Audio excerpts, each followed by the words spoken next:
Hello my dear friends and families.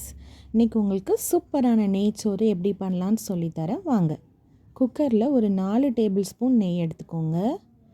நெய் சூடானதுக்கப்புறமா பட்டை, கிராம்பு, ஏலக்காயெல்லாம் போட்டுக்கோங்க. அது பொரிஞ்சதுக்கப்புறமா 2 tablespoon ginger garlic paste add பண்ணிக்கோங்க.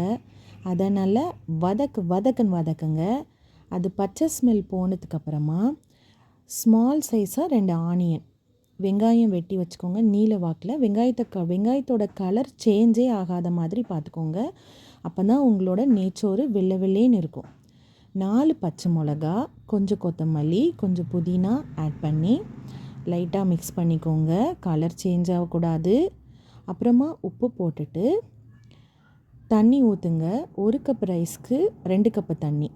நான் இன்றைக்கி 400 கிராம் ரைஸ் எடுத்திருக்கேன். ஸோ அதுக்கு டபுள் மடங்கு தண்ணி எடுத்திருக்கேன்.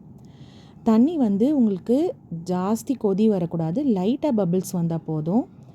வந்ததுக்கப்புறமா நீங்கள் ரைஸ் ஆட் பண்ணிடலாம். ரைஸ் ஆட் பண்ணிவிட்டு லைட்டாக ஜென்டிலாக மிக்ஸ் பண்ணிவிட்டு க்ளோஸ் பண்ணி ஹை ஃப்ளேமில் 2 விசில் விட்டுட்டிங்கன்னா போதும். இதே மாதிரி ஈஸி ரெசிபீஸ்க்கு என்னோடய சேனலை சப்ஸ்கிரைப் பண்ணுங்கள். உங்கள் ஃப்ரெண்ட்ஸ் அண்ட் ஃபேமிலிஸ்க்கு ஷேர் பண்ணுங்கள். இதுக்கப்புறம் நீங்கள் ஓப்பன் பண்ணி பார்த்தீங்கன்னா உங்களுக்கு வெள்ளேன்னு சூப்பரான நெய்ச்சோறு ரெடி. ஹெல்த்தியாக சாப்பிடுங்க, ஹாப்பியாக இருங்க, சேஃபாக இருங்க. சப்ஸ்கிரைப் பண்ண மட்டும் மறக்கவே மறக்காதீங்க. தேங்க்யூ.